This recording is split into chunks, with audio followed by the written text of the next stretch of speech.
Mahal kita, Victoria. Pangako, this time, hindi na kita bibiguin. Dear Amihan Stories presents My SWAT Ex-Boyfriend Wants to Marry Me. Written by Ate Samuha, 21. Pinapangako ko, gagawin ko lahat para hindi lang sa ganitong buhay tayo manatili, love. Hindi ko hayaang maranasan ang bubuin nating pamilyang hirap na pinagdaanan ko noon. Ang mga panahong isang kahit isang tuka. Minsan, wala pa. Magsisikap ako para sa'yo. Pangako. Iyon ang mga katagang ipinangako ng nobyo ni Victoria. Ngunit hindi niya inaasahan na mauuwi lang din pala sila sa hiwalayan. Si Jedrian Carpio ay isang probinsyanong may pangarap sa buhay. Nagtatrabaho ito bilang mekaniko sa isang shop sa kanilang probinsya. Isang trabahong kailanman ay hindi nito ikinahiya at minahal niya itong lalo dahil doon. Ngunit lihim lang ang kanilang relasyon. Victoria, tawag nito sa kanya. Kinabahan naman siya. Unang beses niyang narinig ang ganoong pagtawag mula sa nobyo. Ano yun, Jedrian? Nasa treehouse sila malapit sa ancestral house sa mga magulang niya. Mula roon ay tanaw ang malawak na palayan ng mga San Vitores. Siya si Victoria Salamanca, 22 taong gulang. Lumaki siya sa maayos at marangyang pamumuhay, ngunit nanatiling simple at may mahinahong personalidad. Hindi lang isa sa mga magulang niya ang mula sa mayaman at maimpluwensyang pamilya, kundi pareho ang mga ito. May sasabihin din ako pero mauna ka na, love. Sabi niya. Excited niyang sabihin dito ang isang blessing na dumating sa kanila. Oo, magkakaanak na nga sila. Ngunit pinili niyang paunahin ito magsalita. Anong sasabihin mo, Victoria? Nabura ang ngiti sa labi niya na mapansin ang pagbabago sa tono at ekspresyon ni Jedrian. Mauna ka na. Yun na lang ang nasabi niya. Hindi niya alam kung bakit bigla siyang kinabahan. Okay, Vic. Makinig ka. Bumuntong hininga ang lalaki bago ulit nagsalita na walang paligoy-ligoy. Nandito ako para makipaghiwalay na sa'yo, Victoria. I'm sorry. Anong pinagsasasabi mo? Naguguluhan niyang tanong. Para siyang binagsakan ng bato mula sa itaas. Nakikipaghiwalay na ako, Vic. Ulit nito. Anong dahilan para makipaghiwalay ka sa akin? Mariin naman niyang tanong. May oportunidad na dumating sa akin para matupad ko mga pangarap ko. Kaya nandito ako sa harapan mo. Gusto kong tapusin ang meron sa atin, Victoria. Kumunat ang noon niya. May nararamdaman man siyang kirot sa dibdib, ay sinikap niyang ipakitang matatag siya. Subalit nagiinit na talaga ang sulok ng mga mata niya. Kailangan bang iwan mo ko, Jed? Vic, hindi kasi pwede, Jedrian. Kapag may opportunity para matupad mong pangarap mo, kailangan mo talaga akong hiwalayan? Akala ko ba mahal mo ko? Akala ko ba may pangarap ka sa akin? Nasa plano nating bumuo ng pamilya? Unti-unti na ngang tumulo ang kanyang luha.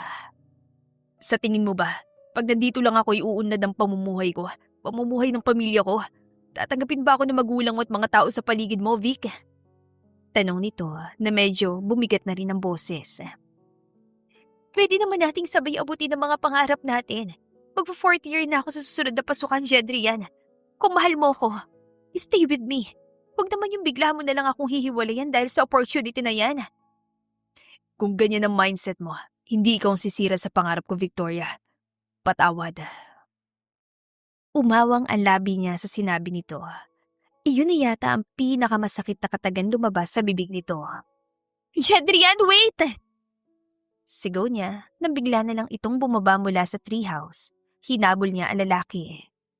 Jed, please. Hindi naman ako magiging hadlang sa mga pangarap mo.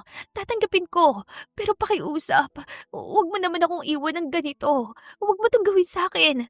Huwag mo iparamdam sa akin na mali ang pag-ibig na ibinigay ko sa'yo. Huminto ito ng ilang sandali saka siya nilingon. At kitang-kita niya kung paano namula mga mata nito. Kailangan na muna nating bitiwan ng isa't isa, Vic. Tandaan mo na ginagawa ko rin ito para sa'yo, para sa akin, para sa pamilya ko. I'm sorry. Ito nang huli nating pagkikita. Seryoso nitong sambit. Desidido ito sa kagustuhan na maghiwalay sila at parang bangungot yon sa kanya. Hindi na siya nito nilingon. Sa halip, tumakbo ito palayo at iniwan siya mag-isa. Napaupo siya sa lupa at humagulgol. Hindi niya napansin ang paglipas ng oras hanggang sa maramdaman niya ang pananakit ng kanyang puson. Nagpanik siya at nanginginig ang katawan niya. Lalo na makita ang paparating na sasakyan ng mga magulang niya. "Mommy! Dad, help!" Desperado niyang sigaw, saka siya nawala ng malay. Samantala, mabigat sa loob ni Jedrian ang iwan ng tuluyan si Victoria. Ngunit kailangan niya talagang umalis. "Anak." Tawag sa kanya ng ama niyang si Paeng. Nagtatrabaho ito sa rice mill ng pamilya ni Victoria. Kasama nitong kanyang inang si Lorna. 4 silang magkakapatid at siya ang panganay. Kaya tanging siya lamang ang inaasahan ng mga ito. "Kapag umalis ako ngayon, Naitay, baka po wala na akong babalikan." Mahina niya sambit. "Anak, walang masama na pili ng pangarap. Lalo na kung ginagawa mo ito hindi para tumakas sa pag-ibig, kundi para bumuo ng mas matibay na kinabukasan para sa inyong dalawa." Paalala ng kanyang ama, sabay hagod sa kanyang likuran. "Hindi araw-araw kumakatok ang oportunidad. Kailangan mo ng lakas ng loob sa tatahakin mong landas, Jedrian." "Tay, alam ko, kapag bumalik ako, wala nang kasiguraduhan na babalik pa siya sa akin." Anya na pinipigilan ang pagluha. Masyadong malayo ang agwat nila ni Victoria sa buhay. Hindi siya sigurado kung ano ang kahihinatnan ng pag-alis niya at kung hindi siya magtagumpay ay wala na siyang planong bumalik pa. Wala na siya mukhang ihaharap sa babae. Yun din ang dahilan kung bakit siya nakipaghiwalay. Unfair na maghintay ito sa isang taong walang kasiguraduhan kung babalik pa ba o hindi na. Siguro, maiintindihan ka naman niya anak. Kung mahal ka niyan tunay, maunawaan niya mga panahong pinipili mong unahin ng pangarap dahil pareho kayong may hinahabol na kinabukasan. Malamyo sa sambit ng kanyang ina na pinisil pa ang kanyang kamay. Ngunit Jed, kung nagdadalawang isip ka, pwede ka namang hindi tumuloy. "Hindi po, Nay. Tutuloy po ako. Hindi lang to para sa akin. Para sa pamilya natin to." Seryoso niyan sambit. Tumayo na siya at kinuha ang bagahe. Napatingin pa siya sa mga kapatid niya. Hindi lamang si Victoria ang nagsilbing inspirasyon niya, kundi pati ang kanyang mga kapatid na nais din niyang patapusin sa pag-aaral. Magfo-focus muna siya sa pamilya niya. Kung sakaling bumalik siya at malaya pa si Victoria, ay saka siya hihingi dito ng tawad at babawi. "Kuya!" Sabay-sabay na tawag ng mga ito. Nilapitan niya sina Jude, Jasmine at Jana. Hinawakan niya sa ibabaw ng ulo ang 3 niyang nakababatang kapatid. "Mag-aral kayo na mabuti Huwag kayong magpasaway kila nanay at tatay. Lagi kayong tutulong sa kanila." Paalala niya sa mga ito. Sa huling pagkakataon ay niyakap niya ang mga magulang at kapatid at tuluyan na siyang umalis. Puting kisame ang unang bumungad kay Victoria. Dahan-dahan niyang inilibot ang paningin hanggang sa makita ang mga magulang niya. "Thank God, gising ka na, Victoria. Pinag-alala mo kami, anak." What happened, Mommy?" Mahina niyang tanong. "Nasa treehouse ka na dumating kami ng daddy mo. Nagpapasaklolo ka. Pagdating namin doon, nawalan ka na ng malay." Muling tumulo ang luha niya. Biglang bumalik sa isip niya si Jedrian. Hindi niya namalayang napahaplos siya sa kanyang tiyan. Doon niya mas lalong naramdaman ang bigat sa dibdib. "Mommy, Daddy, I'm sorry. Ayoko bigyan kayo ng kahihiyan. Pero alam kong alam niyo na. Buntis ako. Sorry, Mommy. Naging pabaya ako." Shh! Agad na putol ng mami niya. "Magpahinga ka muna, anak. Huwag muna nating pag-usapan yan. Ang mahalaga ngayon ay ligtas ka at malakas ang fetal heartbeat ng baby mo." Sa kabila ng lahat, nagpapasalamat siya sa pangunawa ng kanyang mga magulang. Hindi nagtanong ang mga ito, hindi nanumbat. Ramdam niyang hihintayin ng mga ito ang panahon na handa na siya magsalita. 3 araw siyang nanatili sa ospital. Bago sila umuwi ay dumaan muna sila sa OB-GYN para sa follow-up check-up. Salamat po, Doc. Nakangiti niyang sambit. Huwag mong kalimutan ng mga vitamins mo, Victoria. Normal naman ang fetal heartbeat ng baby mo. 8 weeks na siya. Inabot sa kanya ang ultrasound picture. Matagal niya yung tinitigan bago hinawakan ang impisa niyang tiyan.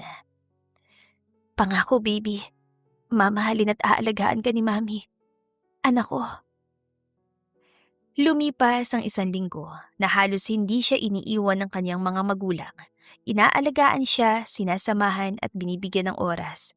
Ngunit isang umaga, nagising siyang kakaibang pakiramdam. Walang hilo at walang pagsusuka. Mami? Tawag niya. Good morning, anak. Nagtimpla na ako ng gatas mo. Sabi ng mami niya habang inilalapag ang baso sa mesa. Mami, bakit hindi ako nag-morning sickness ngayon? At saka sobrang sakit ng likod ko. Tanong niya, may kaba sa boses. May kung anong bumigat sa dibdib niya. Pakiramdam niya ay may mali, kaya bumalik agad sila sa OB-GYN. Ikinuwento niya ang nararamdaman. Sinimula ng ultrasound. Tahimik ang silid at lalong tumindi ang kaba niya habang nagdarasal sa isip. I'm sorry, Victoria, but there's no fatal heartbeat. Diretsong sabi ng doktor, parang nabingi siya. Imposible, Doc. Di ba malakas pang heartbeat niya nung nakarang linggo? Nanginginig niyang tanong. Doc, baka nagkamali lang po kayo. Subukan niyo ulit. Pakiusap ng kanyang ina. Inulit nga ang ultrasound, subalit pareho pa rin ang resulta. Mami, ang baby ko. Anya habang bumubuhos ang luha. She had a miscarriage. No! Mariing iling niya. Napasigaw na siya ng tuluyang bumigay ang kanyang katawan at emosyon. Hindi niya matanggap ang nangyari. Mas kaya pa niyang tanggapin na iniwan siya, huwag lang ang mawalan ng anak. Hindi! Paulit-ulit niyang sigaw habang mahigpit siyang niyayakap ng kanyang mga magulang. Matapos ang raspa, halos hindi na siya magsalita. Nawalan siya ng gana sa lahat. Sa bigat ang pinagdaanan, tinangka niyang saktan ng sarili. Ngunit agad siya naagapan ng kanyang mga magulang. Pinagsisisihan ko na kilala kita. Iyon ang mga katagang lumabas sa bibig niya at ilang taon niyang dinala ang sakit na nakaraan. 1 dekada ang mabilis na lumipas pero para kay Victoria ay sariwa pa rin ang sugat. Malinaw pa rin yon sa kanyang alaala. Bigla na lamang tumunog ang cellphone niya, ang mami niya ang tumatawag. Ma'am, bungad niya.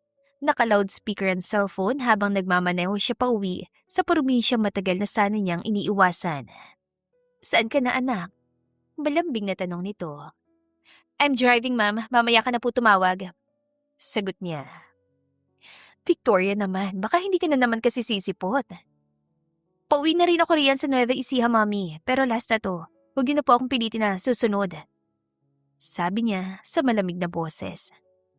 Ilang beses nang tinangka ng mga itong ipari siya sa mga lalaking gusto ng mga ito. Ngunit para sa kanya ay pag-aaksaya lang yun ng oras. Wala siyang pakialam kung tumandaman siyang dalaga, tapos na siyang magmahal at masaktan. Sa maraming beses na nagtangka mga ito, ngayon lang talaga siya nagpaunlak. Napapagod na kasi siyang tumanggi. Naisip niyang baka kapag nakita ng mga itong talagang hindi siya interesado sa kahit kaninong lalaki, ay titigilan na siya. Okay anak, naghihintay na kami rito. Napapikit siya at huminga ng malalim. May kung anong kaba ang biglang sumiksik sa dibdib niya kahit hindi niya alam kung bakit. Pasneya. Again that odd feeling. Bulong niya. Muling bumalik ang pakiramdam na matagal na niyang pilit kinakalimutan. Ang trauma mula sa lalaking una at huli niyang minahal. Binuksan niya ang radyo upang ilihis ang isip, ngunit tila hindi pumanig sa kanyang pagkakataon. Tumugtog ang kantang Una't Huling Pag-ibig ni Yeng Constantino, isang paalala ng mga pangakong hindi natupad. Wow ha! Naiirita niyang sambit bago pinatay ang radyo. Hindi siya makapag-concentrate, kaya itinigil niya sa sasakyan sa gilid ng kalsada at agad ding umibis. Dumukot siya ng sigarilyo at sinindihan yon habang nakasandal sa likuran ng kotse. Yun lang ang nagpapakalma sa kanya. Victoria, Victoria. Huminga siya ng malalim bago pumikit at nagsalita sa kawalan. Ay, okay lang ang lahat. Kumalma ka. Nagbugay siya ng hangin bago itinapon ng sigarilyo sa lupa at inapakan. Bumalik siya sa loob ng sasakyan. Bigla na naman tumunog ang cellphone niya nakapatong sa dashboard. Akala niya ay ang mami na naman niya ang tumatawag. Ngunit hindi. Nabasa niya sa screen ang pangalan ng best friend niya. Bes! Masayang bungad niya sa kabilang linya matapos i-loudspeaker ang tawag. Pilit lang ang sigla ng boses niya. Kilala siya ng kaibigan. Ito naging sandalan niya nung nasa ibang bansa siya. Bes, nasan ka? Malambing na tanong ni Francesca. Noon nakapagtapos siya ng kolehiyo, nagpasya siyang kumuha ng master's degree sa Massachusetts. Doon niya nakilala ang best friend niyang si Francesca Abellera Alarcon at may sarili na itong pamilya. Pauwi na sa Nueva Ecija, Bes. Tumawag si Tita Bes. Pinapatanong niya kung totoo raw na tumuli ka papunta sa probinsya niyo. Ay nako, si Mami talaga. Hindi na makapaghintay na makarating ako roon. Sambit niya. Natawang kaibigan kaya napangiti na rin siya. Maghanap ka na kasi ng lalaki makakasama mo sa buhay para hindi na sila naghahanap ng mapapangasawa mo, Vic. Ay nako, Cheska. Mas gusto ko nalang maging tita forever sa mga pamangkin ko at maging ninang sa mga anak mo. Ay nako rin, Vic. Sayang ang lahi mo. Ang ganda mo pa naman tapos magiging tita ka lang forever. Biro nito. Kung yun ang kapalaran ko, i-embrace ko na lang, Bes. Sige na, bye muna. Magdadrive na ako. Tatawag ulit ako mamaya, ha? I-update kita kung kanino na naman ako gustong ipakasal ng mga magulang ko. Kahit uncle na yan, go ka na. Natatawan tukso nito. Sus, ginagaya mo ko sa'yo, ha? Sabay silang tumawa. Natutuwa siya para sa best friend niya. Ang napangasawa nito ay ang una nitong minahal. Ako kaya, mahina niyang bulong. May sinabi ka, Bes? Tanong ni Francesca sa kabilang linya. Wala, Bes. Pakisal lang sa mga inaanak ko riyan, ha. Bye, I love you. Sige, Bes. Ingat sa pagdadrive, ha. I love you too. Bye. Tinapos niya ang tawag at pinabilis ang pagpatakbo sa sasakyan. Gusto niya makarating agad sa probinsya. Hindi nagtagal ay nakarating na siya sa kanyang destinasyon. Agad siyang bumaba mula sa sasakyan at inikot ang paningin sa buong paligid. Napailing siya. 11 years ang lumipas bago ulit siya tumapak sa Nueva Ecija. Nagkikita lang kasi sila ng mga magulang niya sa Tagaytay kung saan may minamanage siyang resort. Iyan! Iyan na! Matinis na boses ang narinig niya. Hinanap niya kung saan nanggagaling ang tinig. Napatas ang kilay niya na makita ang dalawang pamangkin. Nakaluhod ang mga ito sa lupa't abala na parang may hinahanap ang mga ito sa ulo ng batang hindi niya kilala. Ang bilis naman tumakbo! Rinig niyang sabi ni Shuraya. Kumamot pa ito sa ulo pero ang isang bulilit ay nagko-concentrate pa rin dito. Ayun! Ayun! Ayun na! Tarantan sigaw ni Francie. Mabibilis sa mga daliring hinawi ang buhok ng bata sa harap nito. Yes! I got an insect!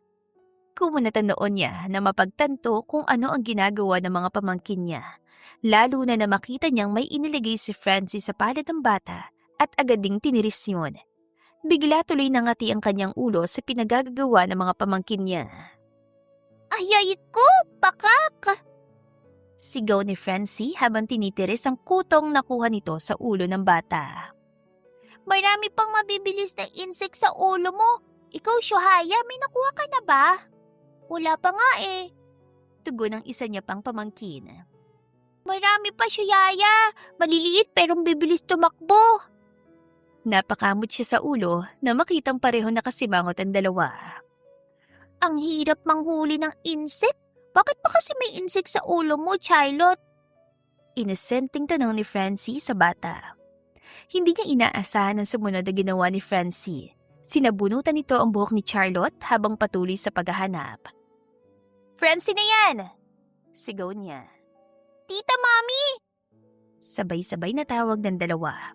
Patakbo sana lalapit para yakapin siya pero agad niya itong pinahinto. Diyan lang kayo! Sinipat niya muna ang dalawa. Ayaw niyang masalisihan. Kilala niyang mga pamangkin. Sobrang pilya ng mga ito. Ayay ko, pakak! Muling reklamo ni Francie. Walang yakap muna? Inilingan pa niya ang dalawang bata. Bakit tita? Ayaw mo na ba kay fiancé na yan? Dati buhat mo pa ako ha? Reklamo nito. Nagsalubong pang maninipis itong kilay. Magugas muna kayo ng kamay. Malumanay niyang utos. Ha? Bakit po tita mami? Hindi naman po marumi yung kamay namin ah. Sabad ni Shiraya, sabay taas ang palad para ipakita ang kamay nito. Nangati ulit ang ulo niya. Pakiramdam niya ay may gumagapang na sa kanyang anit. Basta maghugas muna kayo. Baka may kutro yan sa mga kuko o kamay ninyo tapos mailagay niyo pa sa ulo ko. Tumawa ang dalawa sa sinabi niya. Ayay ko, pakak! Sabay na sigaw ng dalawa. Kumibot tuloy ang ugat sa sentido niya. Anong klaseng salita yan, Francie, Shiraya? Sita niya. Kayong dalawa talaga kung ano-anong ginagaya niyo rito sa probinsya. Narinig lang po namin yun sa mga kalaro nila Kuya Ale at Samuel. Paliwanag ni Francie. Ay, kasi na lang ako. Sabi niya at bahagyan lumuhod para maabot siya ng dalawa. Matunog na hinalikan siya ng mga bata sa pisngi. Sige na, bumalik na kayo sa kaibigan yung kinukutuhan. Kadiri kayo? Biro niya, dahilan para mapasimangot ang mga bubwit. Tita, bully ka po. Oo nga po, tita. Tita, masaya kayang manghuli ng insect. Try mo. Sabi sa kanya ni Shiraya. Lah, ayoko nga. Kayo na lang, mukha nga nag-e-enjoy kayo eh. Naiiling yan sambit. Charlotte, Lika, batiin mo tita mami namin.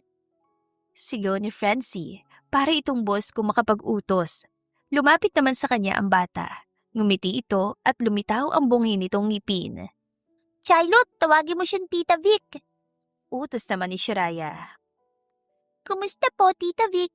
Ako nga po pala si Charlotte. Pakilala nito. Natuwa naman siya dahil magalang na bata ang kaibigan ng mga pamangkin niya. Mabuti naman ako, pero akala ko ba Charlotte ang pangalan mo? Nakangiti niyang tanong. Lo, sino naman po nagsabi sa inyo, Tita Mommy? Kunat noon tanong ni Francie. Kayong dalawa ni Shayaya fiancé. Sabi niyo Charlotte ang pangalan niya. Sinadya pa niyang liitan ang boses niya na ikinatawa ng tatlong bata. Matapos ang kulitan, nagtungo na siya sa ancestral house nila. Sa probinsya ng Nueva Ecija, ang mga San Vitores ang isa sa pinakamayayaman. May malawak na lupain ang pinsan niyang sinanala at Nathaniel dahil halos pagmamayari ng ama ng mga ito ang mga palayan sa lugar nila. Sa kabilang banda ay hindi mapakali si Jedrian sa kanyang upuan.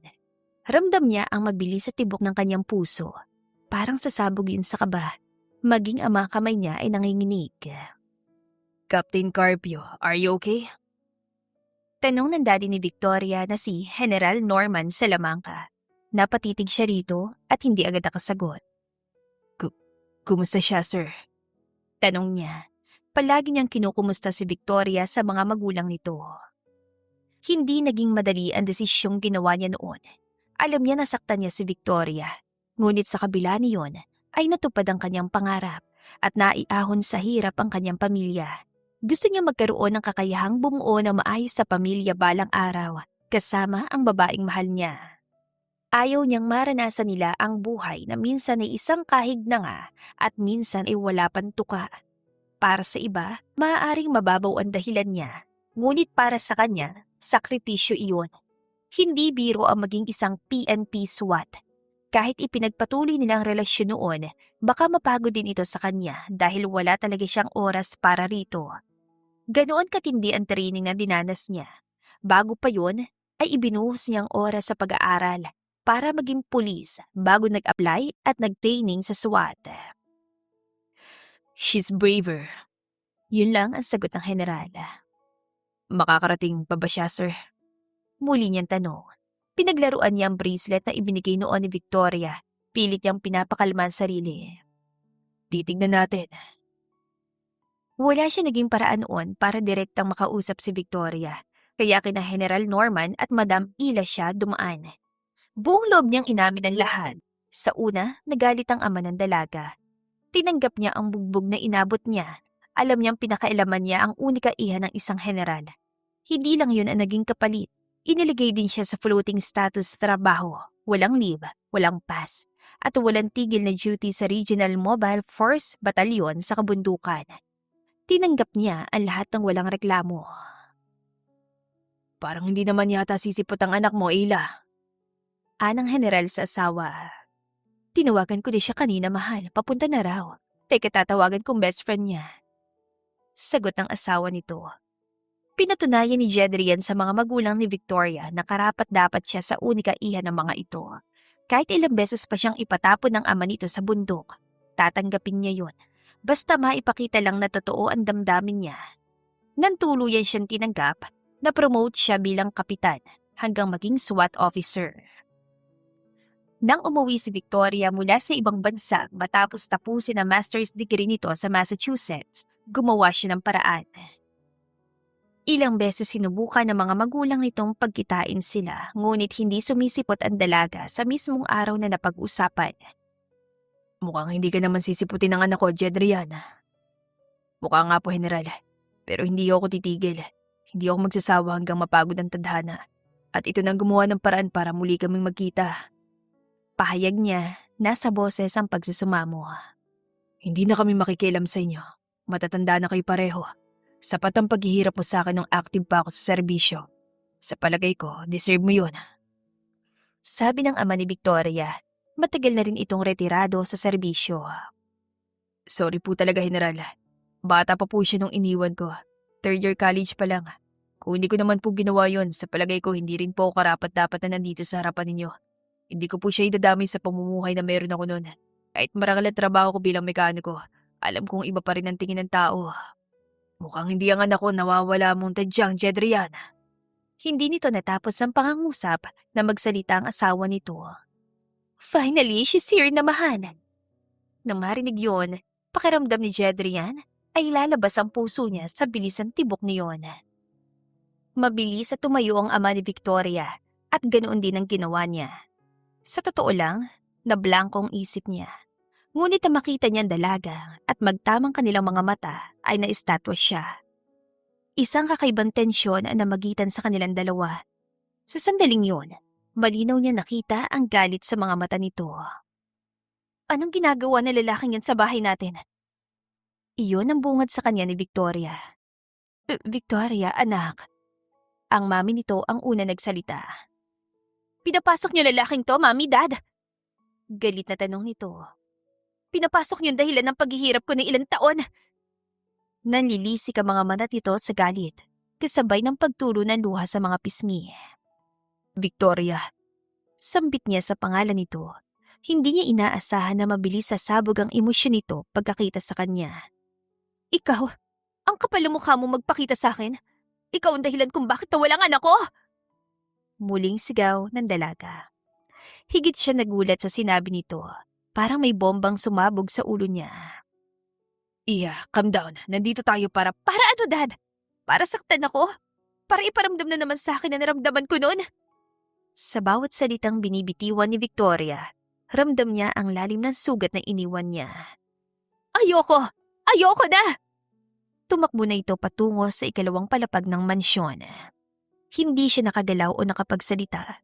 Bigla na lamang tumulo ang kanyang luha at saka napaluhod. Tuluyan siya nag-breakdown. Sinuntok-suntok niya ang sahig hanggang sa maramdaman ang hapdi sa mga kamay. Anak? Patanong na sambit niya habang umiiyak. Wala siyang kaalam-alam. Jedrian, stop! Stand up! Maotoridad na utos ng ama ni Victoria, sabay tulong sa kanya upang makatayo. Bakit hindi ko alam na may baby kami? Lakas loob niyang tanong. Bakit hindi niyo sinabi sa akin, sir? Dahil nilihim namin yon. Ang pamilya lang ng asawa ko at ang pamilya ko nakakaalam. Sa katunayan nga, hindi namin alam kung sino naging boyfriend niya noon. Kung hindi ka nagtapat sa akin, hindi namin malalaman. Hindi niya ipinalaglag ang bata. Inalagaan namin ang anak namin, Jedrian. Pero nawalan ng fatal heartbeat ang bata sa sinapupunan niya ng 9 weeks na ito. I'm so sorry. I'm sorry, hindi ko alam, sir. My daughter suffered from trauma and depression, Jedrian. Bilang isang magulang, lalo na't kaisa-isa namin siyang anak, nirespeto namin ang desisyon niya. Desisyon na huwag naming ipilit na pag-usapan ng pagkabigo niya sa pag-ibig. Kaya sobra akong nagalit sa noon. Dahil ikaw palang dahilan kung bakit naranasan ng anak ko ang hindi niya dapat maranasan. I'm sorry, sir. Parang gusto niyang pagsisihan ng ginawa niya. Siguro kung hindi siya naging makasarili, ay baka buhay pa ngayon ang anak nila. Binigyan pa rin kita ng pagkakataon. Dahil naisip kong baka ikaw rin ang maging healer ng anak ko kung sakaling makapag-usap kayong dalawa ng masinsinan. Go, puntahan mo siya sa kwarto niya. Tanggapin mo lahat ng sasabihin niya dahil iyon lang ang magagawa mo. Habili nito. Salamat po, sir. Pinunasan niya ang luha gamit ang laylayan ng damit ng ama ni Victoria. Jedrian! Sita nito, ngunit hinayaan na rin siya. Ganoon na kasi siya kakomportable sa general. Para naging pangalawang ama niya ito kahit mahirap ang pinagdaanan niya sa mga kamay nito. Pupuntahan ko na po siya. Nasa kaligitnaan ni siya ng hagdan na marinig muli ang boses ng ama ni Victoria. Alam mo kung saan ang kwarto niya, Captain Carpio? Huminto siya tumarap. Nakita niya nakapamaywang ito sa ibaba. Yes, sir. Dito ako palaging natutulog kapag nandito siya. Sira ulo ko talaga, Carpio. Ayusin mong problema sa anak ko. Kung hindi, ipaparilib kita at sisiguraduhin ko hindi ka na makakabalik sa serbisyo. Babalik ka talaga sa pagiging mekaniko. Mariing babala nito. Yes, Dad. Makakaasa po kayo. Nagbiro pa siya kahit masakit ang mga nalaman niya. Kailangan niyang gawin yon para kayanin ang tensyon. Pagdating niya sa itaas, nakita niyang ina ng dalaga sa harap ng pinto. Patuloy itong kumakatok. Anak, Victoria, open the door please. Nag-aalalang pakiusap ng ginang. Tita, ako na hong bahala kay Victoria. Mag-uusap po kaming dalawa. Anya rito. 20 minutes, Jedrian. Idinikit ng ina nito ang tenga sa pinto bago muling humarap sa kanya. She's crying. Kapag hindi mo na siya naririnig na umiiyak at hindi pa rin siya nagbubukas ng pinto, tawagin mo kami. Ayoko maulit ang nangyari noon na sinaktan niya ang sarili niya. Muntik na mawala sa amin ang anak ko, iho. Sa narinig ay bigla siyang kinabahan. Bumilis ang tibok ng puso niya at agad siyang kumatok sa pinto. Victoria, open the door. Magpapaliwanag ako. Pakiusap niya. Go away! I hate you! Yun lang ang sagot nito mula sa loob ng kwarto. Please, mag-usap muna tayo, Victoria. Ayoko! Umalis ka na dahil ayaw na kita makita pa! Maya-maya pa ay wala na siyang naririnig na kahit na ano mula sa loob. Mabilis siyang tumakbo pababa upang tawagin ang mga magulang ni Victoria. Agad na alerto ang mga ito. Kinuha ang susi at binuksan ang pinto ng kwarto. Anak! Sabay na sigaw ng mga magulang nito. Napatulala siya sa nakita. Nakaupo si Victoria sa sahig, nakasiksik sa dingding at nanginginig habang umiiyak. Kita sa anyo nito ang trauma at alam niyang siya ang dahilan. I'm sorry. Sambit niya sa mahinang boses. Lumapit siya sa dalaga, tinulungan itong tumayo at marahang pinaupo sa kama. Nakatulog ito sa ganong posisyon at mas lalo siya naawa sa babaeng mahal niya. Sige iho, ikaw na munang bahala sa kanya. Tinapik pa ng ginang ang balikat niya. Pinunasan niya ang luha sa pisngi ni Victoria at napaluhod na siya sa sahig. Sumubsob siya sa kamay nito at doon ay tahimik siyang umiyak. Nagising si Victoria na mabigat ang kaliwang kamay niya at ang tignan niya yon ay isang lalaki na nakasubsob. Sa figura pa lang nito ay nakilala niya agad. Sa halip na pangunahan ulit siya ng emosyon, ay pilit niyang pinakalma ang sarili. Dahan-dahan niyang binawi ang kamay at nag-angat ito ng ulo. Victoria. Basag ang boses ng lalaki. Pulang-pulang mga mata at puno iyon ng emosyon. Akala niya ay okay na siya. Pero malaki nga talaga ang naging trauma niya at nang makita niya ito ay mabilis na sumabog ang emosyon niya. Leave me alone. Walang emosyon niyang sambit pero umiling ito at hinigpitan ng hawak sa kanyang kamay. Hindi na ako alis, Victoria. Dito na lang ako. Babawi ako. Natawa siya ng mapakla. Linyahan niya ng mga lalaking malaking atraso sa aming mga babae. Hindi mo na ako madadala sa matatamis mong salita, Carpio. Umalis ka na lang dahil ayaw na kita makita. Alam ko, Vic. Alam ko na malaking kasalanan ko sa'yo. Pero ayoko lang pahirapan ka noon. Wala na akong pakialam pa. Kaya umalis ka na lang, utang na loob. Ipinikit pa niya mga mata. Subalit hindi talaga siya nito sinunod. Naramdaman na lang niyang nasa ibabaw na ng ulo nito ang kanyang kamay. Napadilat siya dahil parang gusto nitong paluin niya. What are you doing, Carpio? Sige na, Victoria, saktan mo ko, gumanti ka sa akin, paluin mo ko, sampalin o kahit ano pang gusto mong gawin. Okay lang sa akin. At hindi naman talaga ako umaasa na patatawarin mo agad. Pilit pa rin itong hinahampas ang kamay niya sa ulo nito. Kaya sa sobrang inis at gigil niya ay binigyan niya yun ng lakas. Pusa niya itong pinagpapalo. Nakayukyok lang ang ulo nito at talagang hinayaan siya. Hindi niya lang ito kayang sabunutan dahil maikli ang buhok. I hate you! I hate you! Paulit-ulit niyan sigaw. Pero napahinto siya nang may maliit na boses na nagsalita. Tita Mommy? Napatingin siya sa dalawang batang nasa pinto. Magkahawak kamay ang mga ito at nagtatakang tinignan siya. Tita Mommy? Bakit mo palo si Mamang Pulis? Nagtatakang tanong sa kanya ni Shiraya. Inaway ka po ba ni Mamang Pulis, Tita Mommy? Gusto mo yes back? Tatawagin ko pong Ate Ayobia ko.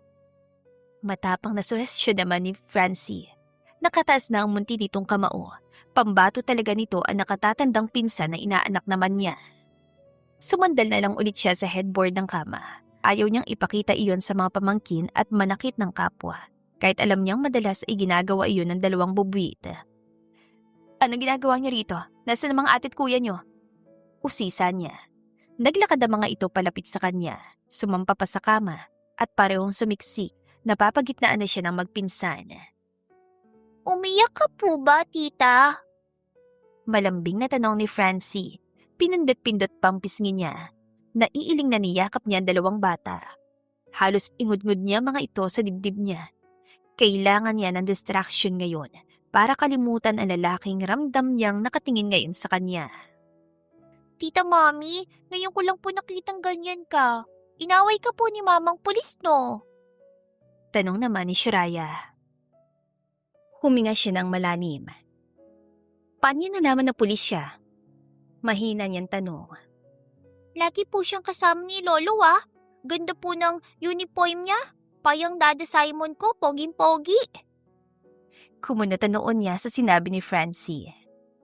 Saan mo natutunan niyang poging-pogi, Francie? Pinalilitan pa niya ito ng mga mata. Ay, kay Mami po. Sabi niya poging daddy ko. Pero pogi naman po si Mamang Pulis. Ngiting-ngiting sabi nito. Muli siya napailing. Chihuahua mo ba siya, tita? Naibaling niyan tingin kay Shiraya. Ano naman Chihuahua, Shiraya? Hindi makapaniwalang tanong niya. Chihuahua? Parang ang daddy at mami ko po, tita. Inosenteng tugon nito. Napabuga siya ng hangin. Kung ano-ano nang nalalaman ng mga pamangkin niya. Jowa yon, hindi Chihuahua. Pagkatama niya at pareho niyang hinalikan ng ibabaw ng ulo ng mga ito. Vic, sinama niya lang ng tingin si Jedrian. Lumabas ka na. Iinit ulit ang ulo ko sa'yo, Carpio. Babalaan niya. Nakagat nito ang labi pag kuwa'y napangiti. Sige, lalabas na ako. Pero hindi ako alis. Sabi nito at tuluyan ang lumabas. Hindi man lang nawala ang bigat sa dibdib niya, kaya nakipaglaro na lang siya kina Francie at Shiraya. Tita, alam mo ba? Kinalabit siya ni Shiraya. Ano yun, Shiraya? Niligyan po ni fiancé ng isang insek ang ulo ko para raw dumami sila, tita. Umawang ang labi niya sa gulat at nang balingan niya ang makulit na si Francie ay humagikik lang ito. Ako yun po, tita. Dalawa po nilagay ni Shayaya. Bibida nito at talagang proud pa. Anak nang, kapag dumami yun, ikakalbuhin ko kayong dalawa. Kadiri kayo. Tara, hanapin natin. Sigaw niya, saka bumaba mula sa kama. Inakay niya palabas sa mga bata para makuha ulit ang sinasabing insect na mga ito. Tita ko, ayoko po makalbo. Ako yun po, tita. Papangit si fiancé. Che, sa sobrang kulit niyo, nagpalagay pa talaga kayo sa buko niyo. Nai-stress na ako sa lalaki yun kanina, pati ba naman sa inyo? Gigil na sigaw niya. Hindi naman siya galit sa mga ito, ngunit hindi rin talaga siya natutuwa. Mula sa malayo, ay pinagmamasdan lang ni Jedrian si Victoria. Kasama pa rin ito ng mga pamangkin. May hinahanap na ito ngayon sa buhok ng dalawang bata. Sa katunayan na inataranta pa sila na makarinig ng iyak mula sa mga bata. Buti na lang, nandiyan ang mga pamangkin niya. Kung hindi, baka nasa loob pa rin siya ng kwarto niya. Pahayag ng ama ni Victoria. Pero himala rin na hindi agad umalis. Oo nga ho eh. Sang-ayon niya. Jedrian, iho, mabuti pa ikaw na magdala nitong merienda niyo. Baka sakaling hindi ka paalisin ng anak ko. Utos sa kanya ng ginang. Tumango lang siya at kinuha ang tray. Hindi pa siya nakalapit sa balkonahe ay ramdam na agad niya ang malamig na titig sa kanya ng dalaga. Ganon pa man ay nagpatuloy siya sa paglapit. Ano pang ginagawa mo rito, Carpio? Hindi ba sinabi ko na sa'yo kanina na umalis ka na? May hinahon nitong tanong, ngunit sa lubong ang mga kilay. Sinabi ko rin naman sa'yo kanina, Vic, hindi ako aalis. Tugon niya. Mas lalo ito nagalit, ngunit halatang pinipigilan lang ang sarili dahil may mga kasamang bata. Tita Mami, merienda po muna kami. Request ng isang bata. Hindi ko pa nga nahahanap yung insect sa ulo mo, Francie. Ako po, tita. Merienda po ako. Salamat, Mamang Pulis. Sigaw ng isa pang bata. Salamat po, jowa ni Tita Mami. Makulit na sabi pa ng isa. Pinisil ng dalaga ang pisngi ng dalawang pamangkin. Napangiti siya na mapait. Kung hindi sila nawala ng anak, marahil ay 9 o 10 taong gulang na ito ngayon. O siya, kain na muna kayo tapos bumalik na kayo sa bahay niyo. Baka kanina pa kayong hinahanap ng mga magulang niyo. Wika ni Victoria. Nasa Maynila po daddy ko, tita. Anang batang tinawag itong Francie kanina. Inasikaso niya mga ito kaya napatas ang kilay ng dalaga. Alis, ako mag-aasikaso sa mga pamangkin ko. Taboy nito, napahagod siya sa batok. Kakain din ako ng merienda, Victoria. May isa pa siya, oh. Anya, kukunin niya na sana yon nang tinabig nito ang kamay niya. Vic naman, nagugutom din ako. Umuwi ka, malapit lang ang bahay niyo rito. Tinaasan pa siya nito ng kilay. Tita, ox lang po. Pakiinin mo na po ang chihuahua mo. Marami naman po dito, oh. Sabad naman ni Shuraya. Gusto niya sanang ngumiti, ngunit ayaw niyang mas magalit ang dalaga. Shuraya, hindi ko siya jowa. At pwede ba, manahimik muna kayong dalawa ng pinsan mo? Bubusalan ko yung mga bibig niyo eh. Pananakot ito sa mga pamangkin. Harsh ni Tita Mami. Di ba Mamang Pulis? Nakangiting tanong ni Francie. Pero okay lang, maganda naman siya, di ba? Anya, makikipag-apirasanay siya na mapansin ng tita mami nito. Mariin na itinikom na lang niya ang bibig. Oo nga, ang harsh na mahal ko. Jedrian Carpio, pwede ba? Kunin mo na lang yung isang tiyan doon ka sa malayo o doon ka kay dad. Samahan mo siya. Total close naman kayong dalawa eh. Napatango siya sa sinabi nito. Kahit ganoon ang pakikitungo sa kanya ni Victoria ay ayos lang. Ang mahalaga ay hindi siya nito iniiwasan. Okay, mahal ko. Pasimpleng sambit niya. Sinunod niya ito. Ayaw niyang painitin pang lalo ang ulo nito. Pagkatapos silang kumain ng merienda, ay hinatid ni Victoria ang mga pamangkin niya sa bahay ng mga ito. At kahit malapit lang yon ay nakasunod pa rin sa kanya si Jedrian. Para naging instant bodyguard pa niya, subalit hindi niya ito pinapansin. Hanggang sa kinausap na niya ang mga magulang niya, saka lamang ito hindi sumunod.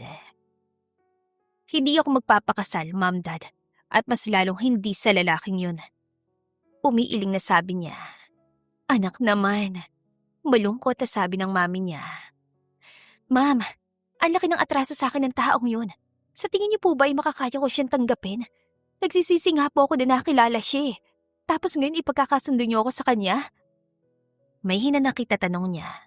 Hindi niya talaga maintindihan ng mga magulang niya kung bakit pinipilit ng mga ito ang arranged marriage at sa lalaking dati pang nanakit sa damdamin niya. Anak, alam naman namin yon. Pero umaasa kami na kaya mo siyang patawarin at sa kanya ka rin tuluyang maghihilom. Kilala na namin si Jedrian at tanggap na namin siya ng daddy mo. Mabuti siyang tao, anak. Naniniwala akong siya ang para sa'yo. Hindi lang naging tama ang timing ng pagmamahalan niyo noon. Mahabang pahayag pa ng mami niya. Mama, kung seryoso po siya makipag-ayos sa akin, ay bakit ngayon lang? Bakit pinaabot pa niya ng ilang taon? Ano naman ang akala niya sa akin? Mananatili akong loyal sa kanya? Hintayin ko siya kahit walang kasiguraduhan? Sunod-sunod niyang tanong. Kung hindi yun ang dahilan mo, bakit hanggang ngayon ay hindi ka nagkaroon ng ibang karelasyon, anak? Nagtatakang tanong sa kanya ng daddy niya. Binalingan niya ito. Kasi po, Dad, takot na ako maulit ang nangyari sa akin. Hindi ka pa nakakalimot dahil may mga laala pang hindi pa handang pakawalan ng puso mo. Pero darating ang panahong kailangan mong kalimutan ang nakaraan. Hindi para burahin yun, kundi para makausad ka at matutong maging masaya muli, anak. Mahinahong paalala ng kanyang ama. Masaya naman po ako, Dad. Pero hindi po ako sang-ayon sa desisyon yung ipakasal ako kay Jedrian. Ayoko na po. Umiiling na sabi niya. Nagkatinginan ang mami at daddy niya at sabay napabuntong hininga. Ako ang dahilan kung bakit ngayon lang ulit siya nagparamdam sa'yo, Victoria. Kung bakit sabi mo pinaabot pa niya ng ilang taon. Dahil marami akong pinagawa sa kanya para patunayan ang sarili niya. Para maging karapat-dapat ang pagkatiwalaan ko para sa'yo, anak. Isa pa, hindi mo kami sinisipot. Sambit pa ng kanyang ama. Kahit nalaman na niya ang dahilan ay hindi pa rin siya makapagdesisyon. Maraming salamat po, Mami, Dad. Palagi niyo po akong inaalala. Pero sa ngayon, hindi ko pa po kayang tanggapin ulit si Jedrian sa buhay ko. Bukas ay babalik na po ako sa Tagaytay. Paalam niya sa mga magulang. Wala nagawa mga ito kundi pagbigyan siya. Victoria, nginitian niya ang kanyang ina.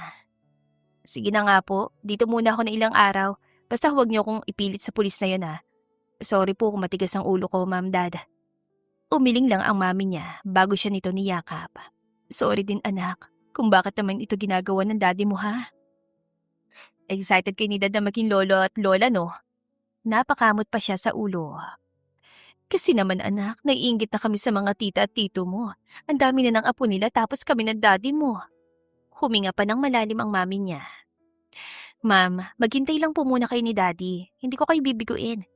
Pero hayaan niyo po muna ako mag-isip. Hindi po madali ang hinihiling niyo. Wika niya bago niya iniwan sa sala ang mga ito. Kinabukasan, naabutan niya si Jedrian na nagdidilig ng halaman. Napatas ang kilay niya. Naka-shorts ito at puting sando na para ba nakatira rin ito sa bahay nila. Alam niyang umuwi ito kahapon. Isa ka na bang trabahador sa ancestral house namin, Carpio? Pukaw niya sa atensyon ng binata. Nagulat pa ito saka siya binalingan. Magandang araw, mahal ko.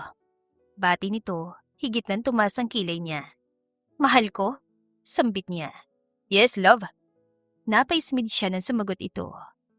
Hindi kita tinatawag. Anong ginagawa mo rito? Masyado pang maaga para sa isang busita. Walang emosyon na sambit niya. Grabe sa busita, Vic. Nandito ako para patunayan sa'yo na seryoso ko sa mga sinabi ko kahapon. Nang maglakad ito palapit sa kinaroroonan niya, ay pumasok na lang siya sa loob para makapag-agahan na. Hindi naman nangulit ng lalaki. Nang matapos nga lang siya ay hindi na niya ito nakita pa. Napagpasyahan naman niyang maglakad-lakad. Sa layo ng narating niya ay hindi niya namalayang nakarating na siya sa dulo ng lupain ng pamilya niya. Anong ginagawa mo rito, Victoria?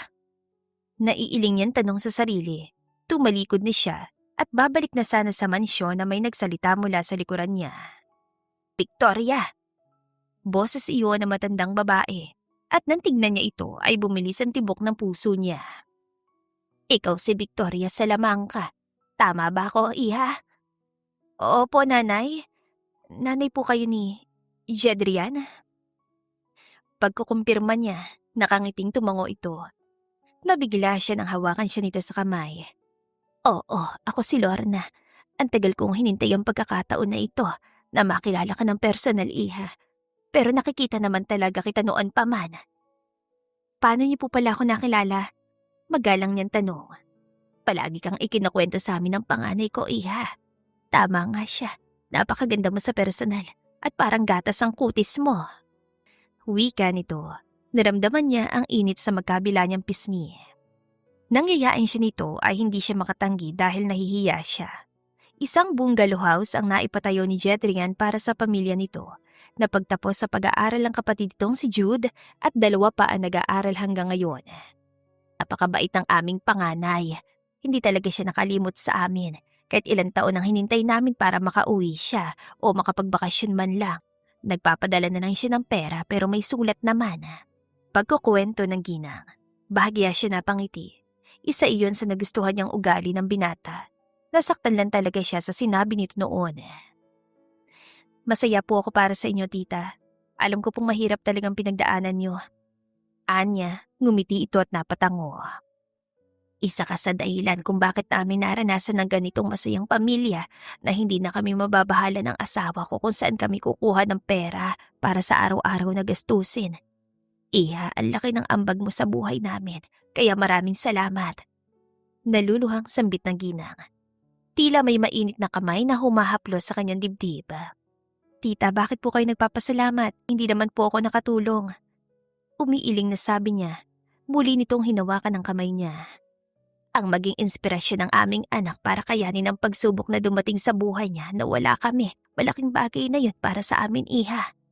Sambit nito, may tumulupan luha sa pisngi ni Aling Lorna. Nang araw na yon, nakilala niya rin ang tatay at mga kapatid ni Jedrian. Mababait ang pamilya nito. Kapag tinanggap ko siya agad, baka sabihin nilang marupok ako. Anya at dinampot ang una ng lalaki. Kasalukuyan na siyang nasa kwarto nito. Hinatid siya doon ni Jasmine para raw makapagpahinga siya. At nasan kaya lalaki yun? Tapos ang lunchtime pero wala pa rin siya. Dahan-dahan siyang humiga sa kama at hindi na niya namalayang nakaidlip na rin siya. Nakasimangot na umuwi si Jedrian sa bahay nila dahil buong araw niyang hindi nakita si Victoria. Sabi ng daddy nito, baka nasa kwarto ito. Pero sumapit ang hapon ay hindi na talaga lumabas ang dalaga. Day, nandiyan na si Kuya Jed! Narinig niya sigaw ni Jude. Utusan mo nga ang kuya mo na magkatay ng manok para sa hapunan natin mamaya, anak. Wika naman ang kanyang ina. Dasan po ba si tatay? Bakit ho akong inuutusan nyo? Nandyan si Jude, oh. Tamad na sambit niya. Dumiretso siya sa hagdan at hindi pinansin ang inuutos ng nanay niya. Pumalik sa palengke ang tatay mo at si Janet, anak. Tugon ng kanyang ina. Nakakuha sila ng pwesto sa palengke at iyon na naging sideline ng mga magulang niya. Nay, inaantok po ako, matutulog muna ako. Babalik pa ako sa mansyon ni General. Sabi niya, saka pumanhik sa kanyang silid. Nagtaka siya na makita nakabukas ang bintana at umaandar ang electric fan. Isasara niya sana yon na mapatingin siya sa kama. Nalaki ang mga mata niya at ilang beses pa siya napakurap. Vic? Dahan-dahan pa siyang lumuhod sa gilid ng kama para lang masiguro na si Victoria nga ang nakahiga sa kanyang kama. Akap-akap pa nitong unan niya. Nandito ka lang pala. Inabot niya ang pisngi nito. Naramdaman niya agad ang lambot at init nito. Totoo ka nga. Akala ko namamalikmata lang ako. Psst, kuya! Napalingon siya sa pinto na marinig ang boses na nakababata niyang kapatid na si Jasmine. Bakit? Pabulong niyang tanong. Yung inuutos si nanay. Wika nito. Utusan mo na lang ang Kuya Jude mo, wag ako. Ibinalik niya ang tingin kay Victoria na mahimbing pa rin ang tulog. Ay, ewan ko sa'yo, kuya. Ani Jasmine na umalis din agad. Napatingin siya sa mapulang labi ni Victoria. Bawal humalik, Jedrian. Bawal humalik. Mariin siya napapikit hanggang sa hindi niya napigilan ng sarili. Marahan niyang idinampi ang labi niya sa dalaga. I miss you so much, love. Muli pa sana niya itong hahalikan nang may tumampal sa noo niya. What are you doing, Carpio? May ginagawa ka ba sa akin habang tulog ako, ha? Oy, hindi ah. May ano kasi, may tinitignan lang ako. Defensive na sagot niya. Napapikit na lang siya nang hinampas siya nito ng unan. Mabilis siyang tumayo. Nakangiting tinignan niya si Victoria. Nakaupo na ito at salubong ang kilay. Ano bang ginagawa mo rito? Tanong nito na ikinangisi niya. Ako dapat na magtanong yan sa'yo, Vic. Anong ginagawa mo sa kwarto ko? Nang aasarin niyang tanong, napatingin ito sa paligid at mukha ngayon lang napagtantong nasa ibang silid ito. Yeah, right. Nasa kwarto ako ng talipandas. Wika nito at dahan-dahan nang umalis sa kama. Sinong talipandas? Sa halip na sumagot ay inirapan lang siya nito. Sinundan niya ito hanggang sa labas. Akala niya ay uuwi na ito pero huminto ito sa sala at doon umupo. Nakangiting umupo naman siya sa tapat ito. Ano palang ginagawa mo rito, Vic? Paano ka napadpad sa bahay namin? Nakita ko nanay mo sa labas. Tugon nito. Nasaktong sa labas talaga ng bahay namin, Vic. Nahanap mo ako, no? Huwag kang assuming. Nagkataon lang na naisipan ko maglakad-lakad sa labas at masyado ako nawili. Mataray na sabi nito. Buti na lang nakita ka ni nanay. Patagal ka na niyang gusto makita, Vic. Dati kasi sa malayo ka lang niya nasisilayan. Alam ko, sinabi na yan ni Tita Lorna. Hindi mo na kailangang pang magpaliwanag, Carpio. Mahina siya natawa. Ang suplada mo naman, mahal ko. Tigilan mo ko, Carpio ha. Huwag mo akong inisin. Nagkibit-balikat lang siya. Jedrian, anak, yung manok! Sigaw ng kanyang ina mula sa kusina. Nay naman, may bisita ako. Sigaw niya pabalik. Sus, bisita ko siya! Narinig nila ni Victoria ang pagtawa ng nanay Lorna niya. Nang sulyapan niya ito ay nahuli niya ang pagpipigil nito ng ngiti. You're beautiful, love. Sumimangot ito na magkomento siya. Ano na, Jedrian? Pakakainin mo ba si Victoria ng isda at gulay? Napatayo na siya na muling magsalita ang nanay niya. Ilang manok ang kakatayin, Nay? Tanong niya. 2 anak. Sige po, Nay. Dito ka muna, ha? Paalam niya sa babae. Lalabas sa sanis siya na lumapit sa kanyang ina. Victoria, iha, pwede ba kitang utusan, anak? Oo naman po, tita. Ano po yun? Eto, iha. Kumuha na rin kayo ng itlog, ha? Ibinigay ng nanay niya ang hawak nitong basket sa dalaga at basta na lang silang iniwan. Akin na, Vic. Ako nang. No, kaya ko naman. Ako ang inutusan ni tita at gawin mo na lang din ang inuutos niya sa'yo. Mataray na sabi nito. Kakamot-kamot ulong nauna siya lumabas. Ilan daw ang kukunin kong itlog? Aba, mali ko, miss. Ikaw naman ang inutusan ni nanay. Sabi mo yan. Jedrian? Tara na nga. Papaluin tayo ni nanay kapag wala tayong nakuhang itlog. Sige ka. Panakot niya, umismit ito. Asif namang papaluin ako ni tita. Baka ikaw pa, Carpio. Dahil kanina ka pang inuutusan pero hindi ka naman sumusunod agad. Pagkakatay ka na lang ng manok. Napangiti siya dahil sa tinuran nito. Maya-maya pa ay nasa bakuran na silang dalawa kung saan nakalagay ang kulungan ng mga manok. Pero hindi naman alam ng dalaga kung paano kumuha ng itlog. Ano pang hinihintay mo, miss? Paghihintay mo ba si nanay? Wala pa kasing laman ng basket na hawak nito. Isan ba ako kukuha rito? Bakit hindi umalis ang inahing manok sa mga itlog nila? Inosente nitong tanong. Hindi ka na pwedeng kumuha riyan. Doon, oh. Inginuso niya ang egg tray. Binibenta niyo yan, Jedrian? Oo, miss, sa palengke. May maliit na tindahan na ron si nanay. Sige na, kumuha ka na ron. Kukuha ko ng 10 ha? Kahit 20 pa. Sige lang, miss. Bakit mo pa ako tinatawag na Miss Carpio? Kasi miss kita, Vic. Ang corny mo. Parang klusa tayo agad ah. Napahalakak na lang siya sa kasungitan ng dalaga. Makalipas ang 1 oras ay sabay-sabay na silang kumain ng hapunan. Naging komportable na agad si Victoria na kasamang pamilya ng binata. Iha, kailan kami mamamanhikan sa inyo para maihanda namin ang dadalhin? Muntik na niyang hindi malunok ang kinakain na magsalita si Tita Lorna. Mabilis naman siyang inabutan ni Jedrian ng tubig. Nay, rejected na po ako. Hindi na po yun matutuloy. Sa ngayon po, bumabawi pa lang ako. Hindi na siya kumibo sa sinabi nito. Natigilan naman ang mag-asawa at napatango. Tila naunawaan agad ang sitwasyon. Pasensya ka na po kay nanay ate ha. Excited lang po talaga siya. Alam mo na, hindi na po bumabata yang si kuya. Patandang binata na po siya. Wika naman ni Jasmine na makita niyang pagpipigil nitong matawa ay bahagyang umangat ang sulok ng labi niya. Just tahimik. Sita ng kuya nito. Pero naiintindihan namin Ate Vic kung bakit hindi mo pa kayang patawarin at tanggapin si kuya. Kinailangan niyang isakripisyo maging ang sarili niyang kaligayahan para lang marating ang naabot niya ngayon. Ngayon naman ibabawi na siya. Mahabang pahayag ni Jude. Napakadaming abogado ni Jedrian. Muntik na siya mapailing. Gets naman niya. Naroon pa rin ang kurot pero naiintindihan niya. Gusto nitong mag-focus sa pag-aayos ng sariling buhay dahil gusto ring maging karapat-dapat sa kanya. At sa totoo lang, kung babalik sa nakaraan, naisip niyang baka hindi niya rin ito naintindihan. Baka nakasagabal nga siya rito dahil sobrang clingy niya noong sila pa. Bata pa siya noon, sarili lang niyang iniisip niya.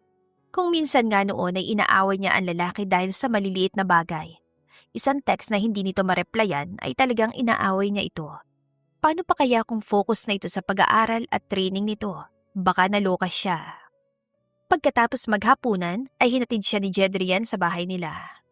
Pasok na Vic, uwi na ako. Paalam nito, nakasuksok ang dalawa nitong kamay sa bulsa ng pantalon. Pinahirapan ka ba noon ni Dad?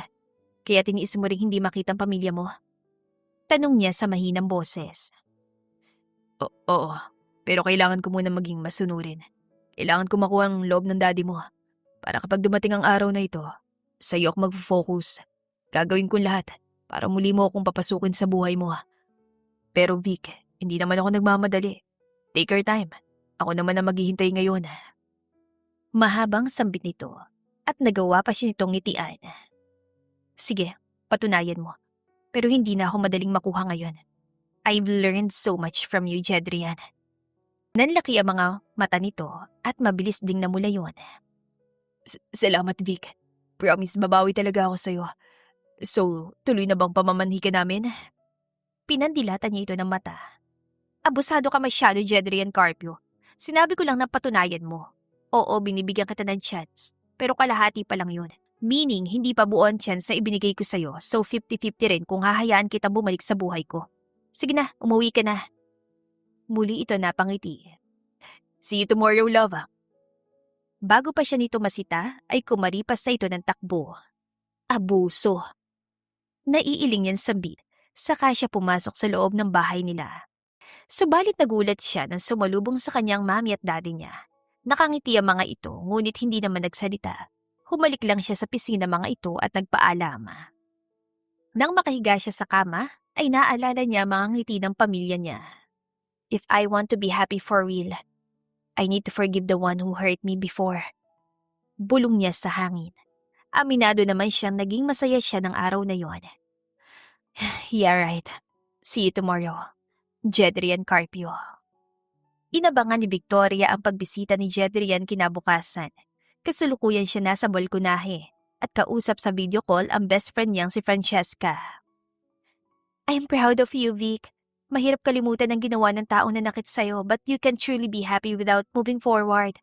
At least now he's there and proving that he deserves a second chance. Bilisan niyo ha. Humabol kayo dahil kami ng asawa ko may balak ng sundan si Aurevia. Mahabang sabi nito na ikinailing niya. Cheska, hinahinay lang. Nakangiti niyang sabi at nakita na niyang naglalakad palapit sa gawin niya si Jedrian. May bitbit itong punpon ng bulaklak. He's here na. Tatawag ako next time, Bes. Okay, Bes. Hinarap na niya si Jedrian. Tinignan niya ang mga bulaklak sa hawak nito. Ayoko niyan. Nakasimangot niyang sabi. Bakit? Hindi mo ba nagustuhan? Kunot noon tanong nito. Oo. Ayokong tumanggap niya na hindi galing sa flower shop ng pinsan ko. Kilala mo ba si Nala? Anak niya yung batang si Francie. Kung bibigyan mo ako ng bulaklak, dapat bumili ka sa kanya. Anya, tumango ito. Alright, ibibigay ko na lang to kay Mami Ila. Tinaasan niya ito ng kilay. Mami na agad ang tawag sa kanyang ina. Bahala ka. Inabot niya ang tiya at sumimsim. Anyway, bakasyon mo ba ngayon? O babalik agad sa duty mo after 15 days? Bakasyon, pero dito na ako madedestino sa Nueva Ecija. Kaya lagi mo na ako makikita, miss. Mali, ilang araw lang ako dito, no? Babalik pa rin ako sa Tagaytay. May trabaho ko doon, Carpio. Okay, miss. Madali lang magpalipat doon. Kung gusto mo sa Tagaytay din, doon tayo. Sabi nito na para bang madali lang dito ang gagawin at para bang sila na ulit. Isang linggo lang na natili si Victoria sa bahay nila. Umuwi rin siya sa Tagaytay.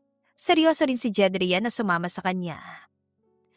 Hey Carpio, ipapaalala ko lang sa'yo na walang libre sa resort ko Gumisi ito at ipinakita sa kanya ang pamilyar na susi. Ibinigay sa akin ng daddy mong susi, Vic. Yung cabin na katabi lang ng kwartong tinutuluyan mo. Hindi naman yung libre. Pinahiram lang sa akin, tama? Ewan ko sa'yo. Naiiling niyan sambit. Sa halip na dumiretso siya sa cabin ay sa opisina siya nagtungo. Nakabuntot lang sa kanyang lalaki. Just go, Jedrian. Huwag mo akong sundan. Itoy mo naman ako, Vic. No, magiging busy ako. 1 week akong nawala. May mga report akong kailangang basahin. So go, may mga staff ako. Sa kanila ka magpa-tour, okay? Tinulak niya ito sa dibdib. Okay lang, sasama na ako sa'yo. Behave naman ako, Vic. Upo na lang ako sa loob ng opisina mo. Ayoko mamasyal dito na hindi ka kasama. Pagdadrama nito. Habang abala siya ay nakaupo lang sa sofa si Jedrian. Nakatutok din ito sa hawak nitong cellphone. Medyo distracted siya sa presensya nito kahit wala naman itong ginagawa. Hey Carpio, magtimpla ka nga ron ng kape. Utos niya. Mabilis itong tumayo. Yes, ma'am. At ang hudyo ay sumaludo pa. Ganoon palagi ang routine nila ni Jedrian sa loob ng 2 araw. At hindi nga ito namasyal sa resort niya dahil hindi siya kasama. Paunti-unti ay nasasanay ulit siya sa presensya nito, kaya hindi na siya magtataka kung isang araw ay bumalik na rin ang tiwala niya rito. Kasalukuyan nakahiga sa kama si Jedrian. Napapangiti pa rin siya sa tuwing naaalala niyang nagagawa na niyang kausapin si Victoria at hindi na malamig ang pakikitungo nito sa kanya. Jedrian, are you there? Labas ka muna. Nang marinig niya ang boses ni Victoria ay napabangon siya. Binuksan niya ang pinto. Hey love, may kailangan ka ba? Usisa niya. Madalas na niya itong tinatawag na ganoon, ngunit hindi na siya masyadong sinisita. Sundan mo ko. Wika nito. Wait lang, magpapalit ako ng damit, love. No need, sa pool area lang tayo, walang guest doon. Sabi nito. Napatingin siya sa suot na v-neck shirt at board shorts. Alright, love, hintayin mo ko.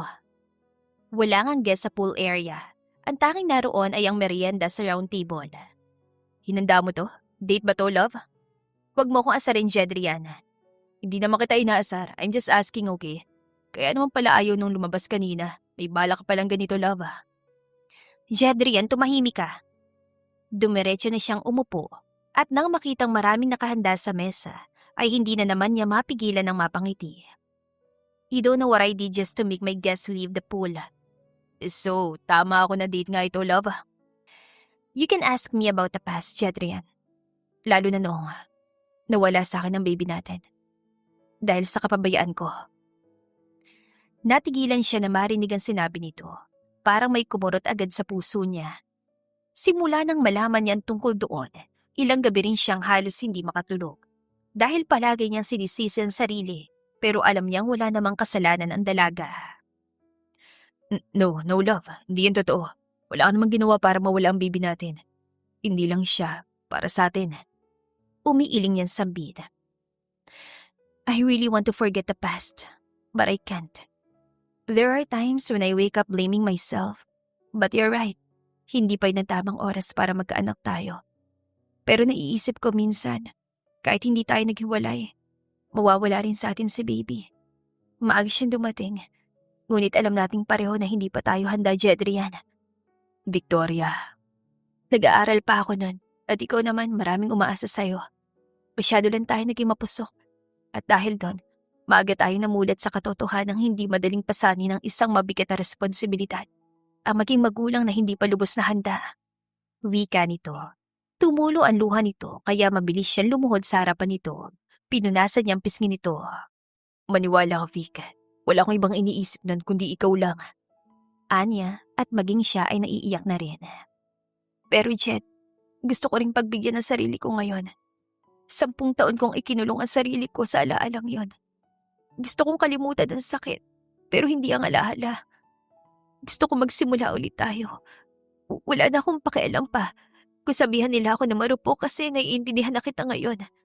You did all of that for the sake of your family. And for you, Vic.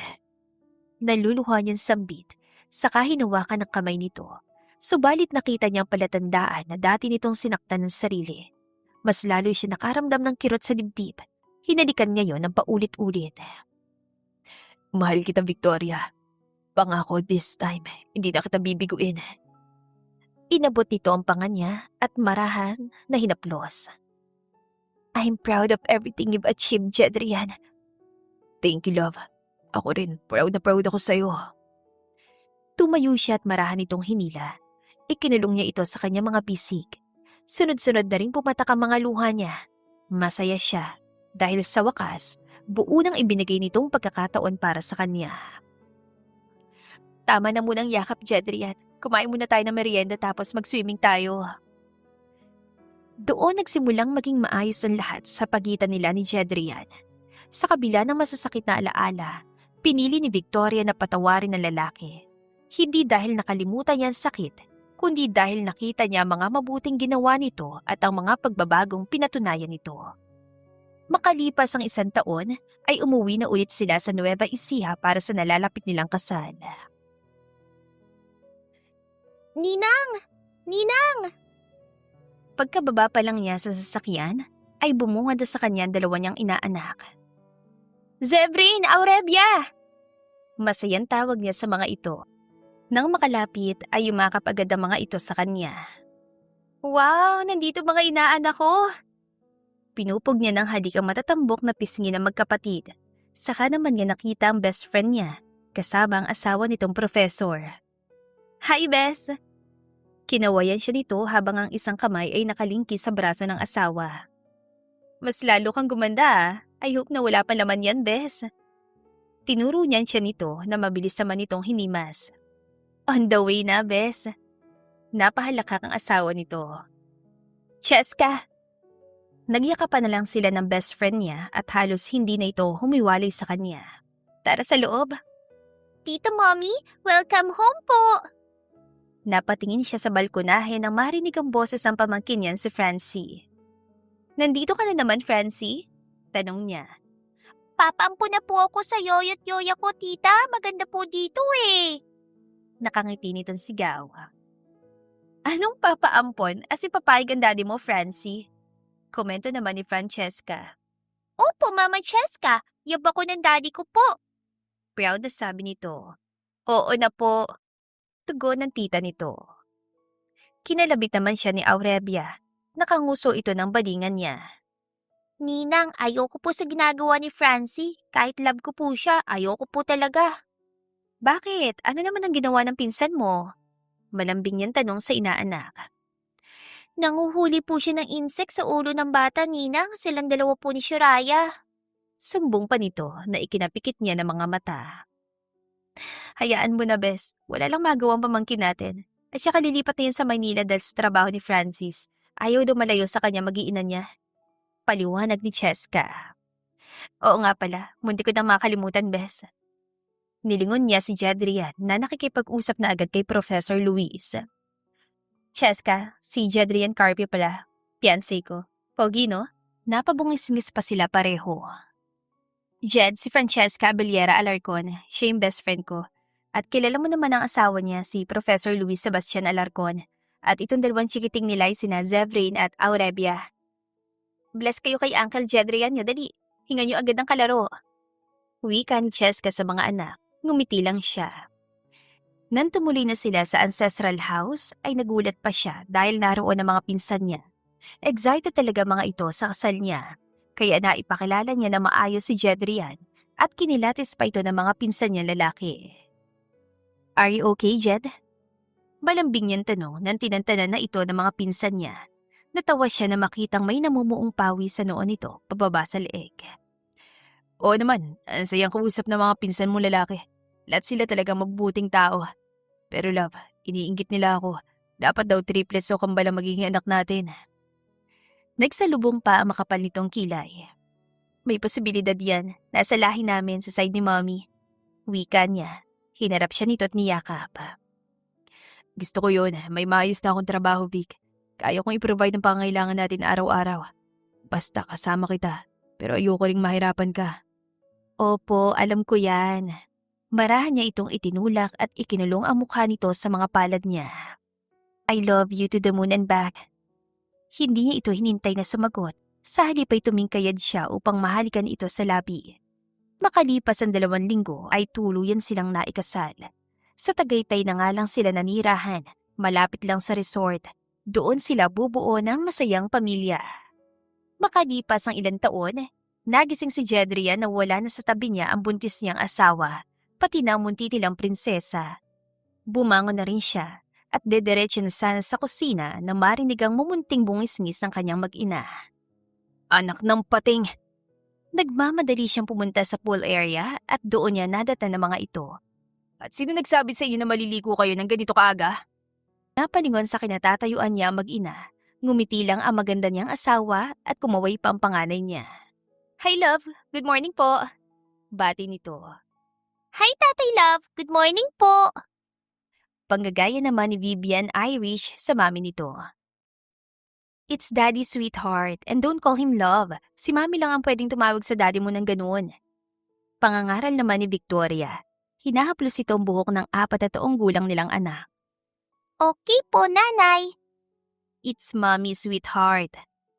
Sanay ang anak niya na ganoon ang tawag sa kanila dahil madalas nagkagaya sa mga magulang niya. Yes po, Mommy. Dad, lika po, ligo tayo. Anyaya ng prinsesa niya. Nilapitan niya mga ito sa poolside. Love, hindi ba sabi ko kapag maliligo kayo ni Vivian, dapat kasama ako? Paano kung nadulas ka riyan, mapapahama kayo ng baby natin? Sa katunayan, kabuuan na ng asawa niya, kaya talagang bantay sarado na siya. Makikita na nila ang mini-me niya na pinangalanan nilang Jerian Asher. Hindi naman madulas, love. At saka gusto talaga ni Vivian eh. Isa pa, ang tagal mo kasing gumising. Napasibangot pa ito.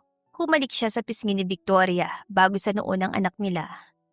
Sorry, dito muna kayo, magluluto ako ng agahan.